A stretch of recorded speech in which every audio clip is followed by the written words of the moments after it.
kulanka dhex maray ra'iisul wasaaraha Soomaaliya Cumar Cabdirashiid Cali Sharmaarke iyo madaxweynaha Kenya Uhuru Kenyatta ayaa ahaa mid diiradda lagu saaray xiriirka labada dal iyadoo goobjoog ay kulanka ka ahaayeen wasiirada arrimaha gudaha, qorsheynta iyo gaashaandhigga Soomaaliya iyo sidoo kale safiirka Soomaaliya u fadhiya Kenya.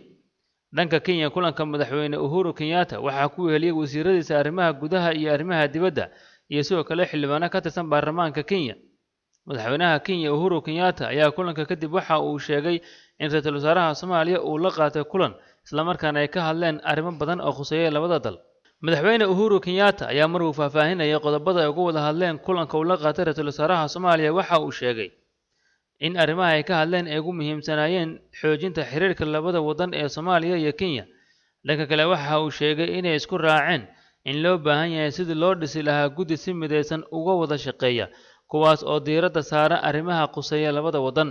Sidoo kale madaxweynaha Kenya iyo ra'iisul wasaaraha Soomaaliya ayaa ka wada hadlay xaaladda ammaan ee Soomaaliya iyo tan guud ee Geeska Afrika.